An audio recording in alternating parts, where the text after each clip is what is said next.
Nous sommes en 1908. Ravel, le compositeur français, a déjà publié plusieurs chefs-d'œuvre, comme le recueil pour piano Miroir et les pièces de Mamerlois, inspirées des contes de Perrault. Il a obtenu un succès critique considérable, et on commence déjà à le considérer comme le rival exclusif d'un certain Claude Debussy. Malgré cela, une étrange peur le guette. Son père est proche de la mort. Ayant déjà frayé avec les facilités de l'exotisme hispanique dans ses autres œuvres, Ravel cherche autre chose. Il est d'humeur à jouer avec les démons.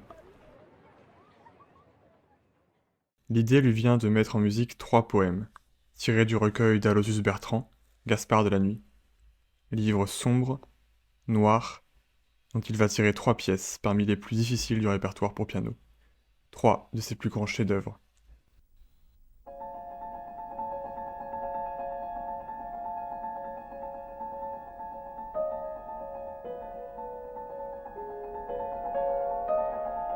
Écoute, écoute, c'est moi, cette ondine qui frôle de ses gouttes d'eau les losanges sonores de ta fenêtre illuminée par les mornes rayons de la lune. Et voici en robe de moire la dame châtelaine qui contemple à son balcon la belle nuit étoilée et le beau lac endormi. Ondine, la nymphe des eaux, Ondine qui tente de séduire le poète, de l'entraîner vers son palais englouti sous le lac. Ravel nous montre ici sa prouesse dans la composition des jeux d'eau. Ondine, être aquatique, doit absolument impressionner par sa grâce. Ce qui frappe à l'écoute d'ailleurs, c'est ce rythme étrange, lancinant, comme une danse.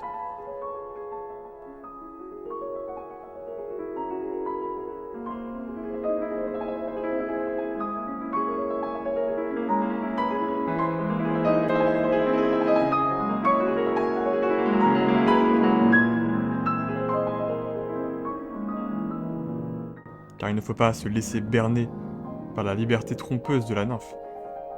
Ici, toute musique est stratégie, rituel pour amadouer.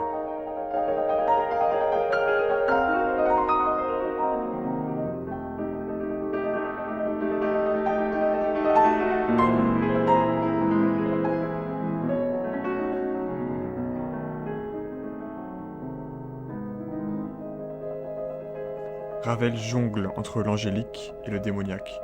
Ondine se trahit parfois en laissant échapper quelques cris d'impatience. Elle se presse. Elle est au bord de l'explosion.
Jusqu'au refus final du poète. Ondine pleure comme un ange.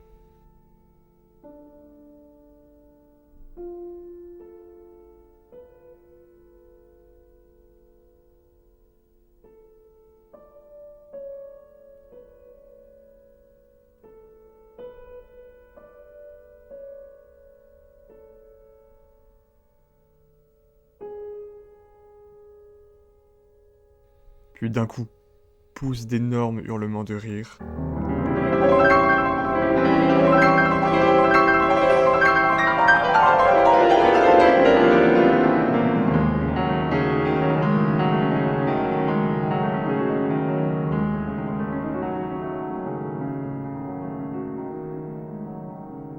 Tout cela n'était qu'un jeu.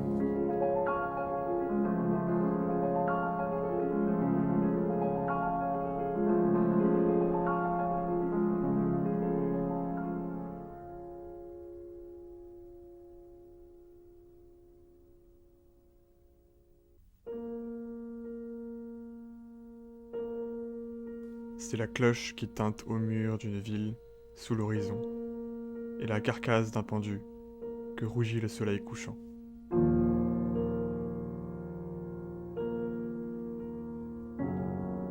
Voici les derniers vers du JB, deuxième poème choisi par Ravel. Est-ce la cloche qui tinte ou le pendu qui nous parle ? Ce morceau, plutôt difficile à appréhender à la première écoute, est un prodige d'inventivité. Autour d'une même note, un sol bémol, répété d'un bout à l'autre du morceau, Ravel déploie toute une palette expressive, allant du lyrisme romantique le plus évident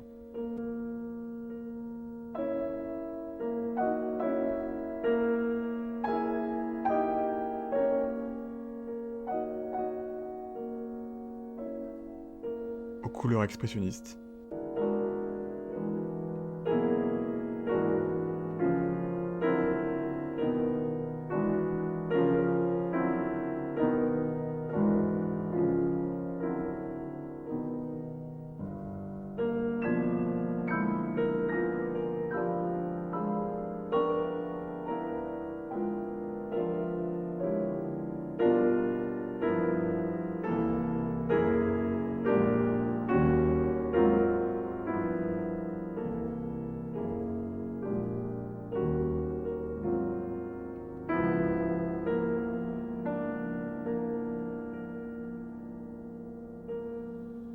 Cette note qui se répète, on oublie presque de l'écouter.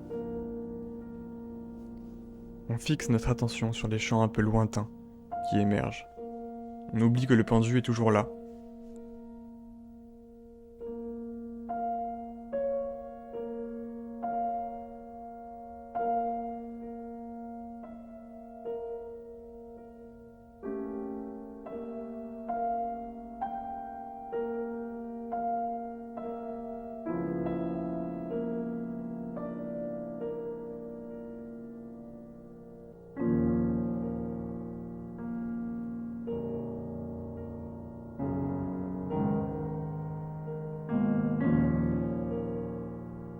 Alors on ne sait plus vraiment d'où vient la musique.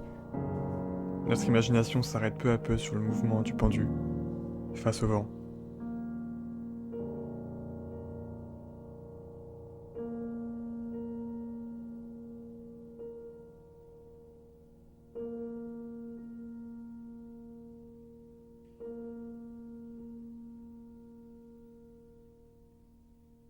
Dans la troisième pièce du recueil, Ravel va déployer toute sa virtuosité technique.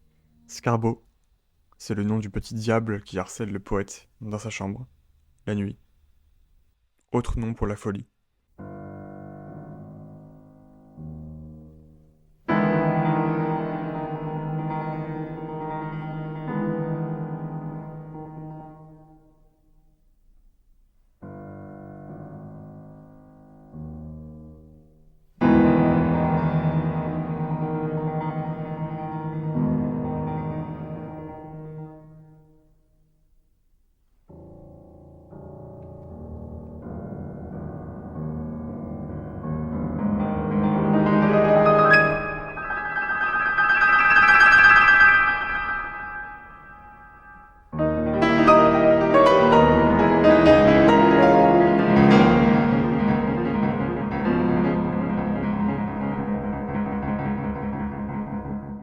Apparition, disparition, c'est la structure principale du morceau.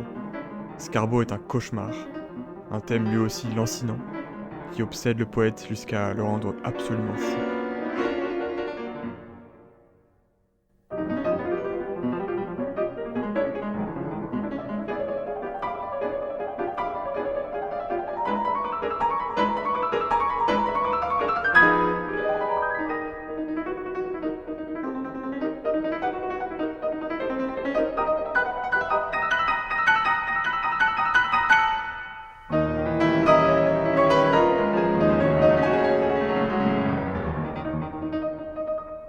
Interruption soudaine, complexité rythmique qui sortent du silence avec une extrême rapidité, variation d'humeur. Ravel repousse véritablement les limites de l'expression pianistique.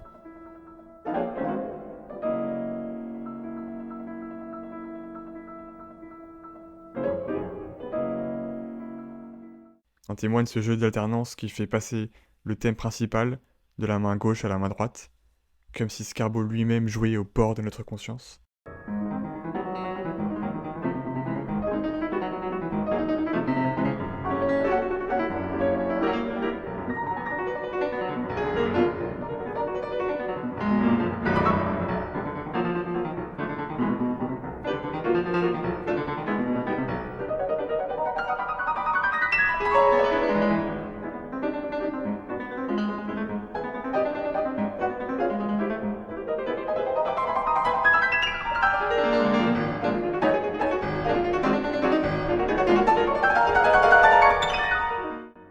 Et comme pour Ondine, le diable pousse aussi certains cris de fureur, à moins que ce ne soit le poète, au bord de l'éclatement mental.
Dans ce morceau aussi, la fin est brute, presque anecdotique.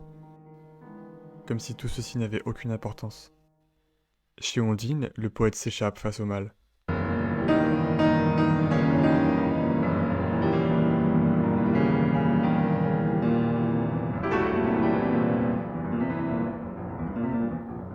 Chez Scarbo, en revanche, il ne trouvera aucune consolation dans l'éternité de ses souffrances. Chez Scarbo, c'est le mal qui s'échappe.